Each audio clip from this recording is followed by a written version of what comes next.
Hello student,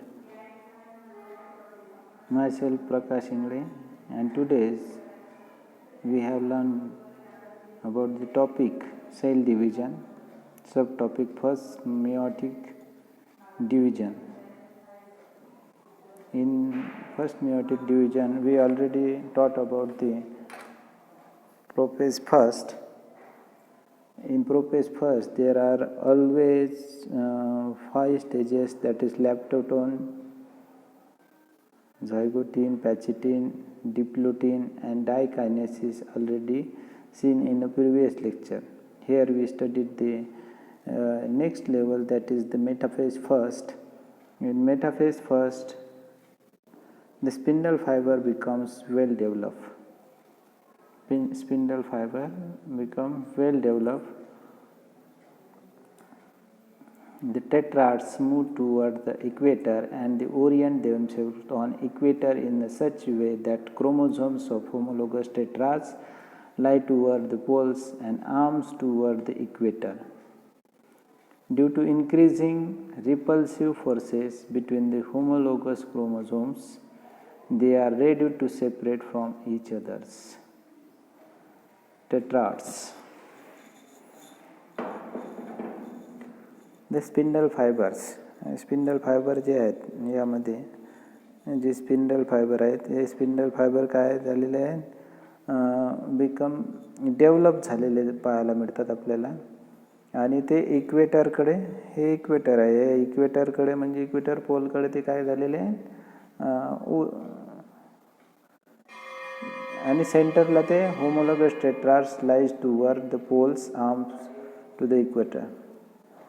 तर त्याला एक फोर्स भेटला आणि फोर्स भेटल्यामुळे ते काय झाले, इक्वेटरच्या सेंटरला जाऊन थांबले. आणि increasing repulsive force between homologous chromosomes, they are ready to separate each others. आणि ते सेपरेट रिकम्बाइंड क्रोमोझोम्स आहे, ते रिकम्बाइंड क्रोमोझोम्स जे आहे ते सेपरेट झाले. सेपरेट झाल्यानंतर त्यामध्ये जे स्पिंडल फायबर आहे, स्पिंडल फायबर सेपरेट होऊन ते वेगवेगळे झाले, वेगळे होण्यासाठी रेडी झाले. सेकंड फेज जे आहे, सेकंड फेज त्याची आहे ॲनाफेज. ॲनाफेजमध्ये काय होते, ॲनाफेजमध्ये बघा आधीच्यामध्ये जे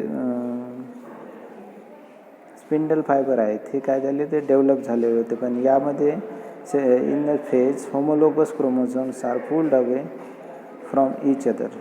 जे होमोलॉगस क्रोमोझोम्स आहेत म्हणजे सारखे सारखे दिसणारे जे क्रोमोझोम्स आहेत, हे क्रोमोझोम्स काय झालेले आहेत, सेपरेट झालेले आहेत. Pull away to each other and carried toward the opposite poles by spindle apparatus. आता सुरुवातीला आपल्याला पहिल्या याच्यामध्ये सेपरेट होते ते, पण या ठिकाणी जे क्रोमोझोम्स आहेत हे क्रोमोझोम्स कसे झालेले आहेत, सेपरेट झालेले आढळतात आपल्याला. Carried toward the opposite pole by spindle apparatus, disjunction. आणि ते त्यालाच काय म्हटलेलं आहे, disjunction. The two sister chromatid of each chromosomes do not separate in meiosis first. This is reduction of division. यालाच काय रिडक्शन झालं आहे. पहिले सुरुवातीला आपल्याला सेपरेट होते, आता त्याची पुन्हा रिडक्शन डिव्हिजन झालेले आहे. The sister chromatid of each chromosomes connected to the common centromeres. Common सेंट्रोमेअर्सला काय झालेलं आहे, इथं अटॅच झालेलं आहे. इथं spindle fibre chromatid of each chromosomes are connected by common centromeres. Both sister chromatids of each chromosomes are now different in terms of genetic content, as one of them has undergone the recombination. आणि त्याचं पुन्हा काय झालेलं आहे, genetic content जरी वेगळं असलं तरी ते content as one of has undergone the recombination. आणि त्याचे रिकम्बिनेशन झालेलं आहे. थर्ड फेजमध्ये काय झालेलं आहे, टेलोफेजमध्ये haploid number of chromosomes after reaching the respective poles. जे क्रोमोझोम नंबर आहेत, हॅप्लॉइड नंबर आहेत क्रोमोझोमचे, after reaching the respective pole become uncoiled and elongated. ते अनकॉइल झाले आणि इलॉंगेटेड झाले. आधी nuclear membrane and nucleolus reappears and thus the two daughters nuclear forms. आणि त्यामध्ये काय झालेलं आहे, 2 डॉटर न्यूक्लिया तयार झाले आणि रिअपिअर होऊन 2 डॉटर न्यूक्लिया तिथं फॉर्म झाले आहे.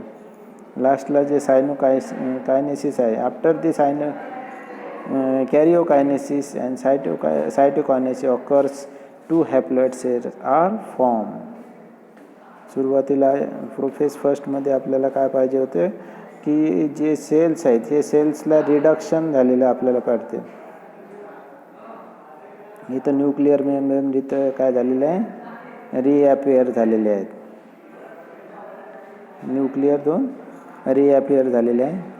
In many cases these daughter cells pass through a short resting phase or interphase interkinesis. In some cases the changes of the telophase may not occur.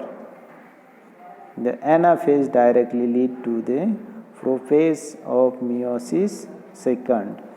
आता हे जे ॲनाफेज आहे हे नंतर त्याचे सेकंड फेजमध्ये जाईल. मग सेकंड फेजचे जे आहेत, आपल्याला मिओसिसचा अर्थच काय आहे की मिओसिसचा अर्थ आहे की त्याचे रिडक्शन डिव्हिजन होते. म्हणजे एकाचे 2 आणि 2चे 4मध्ये त्याचं विभाजन होते, म्हणजे रिडक्शन होते. त्याचे न्यूक्लिअर 2 असतील तर सेपरेट न्यूक्लिअर रिअपिअर होतील आणि नंतर मग सेकंड फेजमध्ये ते जाईल. सेकंड मिओटिक डिव्हिजनमध्ये पुन्हा prophase second in, metaphase second in, anaphase second in, telophase second in आणि सायटोकायनेसिस सेकंड इन, असे त्याच्या फर्स्ट मिओटिक डिव्हिजन आणि सेकंड मिओटिक डिव्हिजनचं डिस्क्रिप्शन आहे. ठीक आहे, पुढच्या तासिकेला आपण सेकंड मिओटिक डिव्हिजनवर अभ्यास करू. Okay, thank you.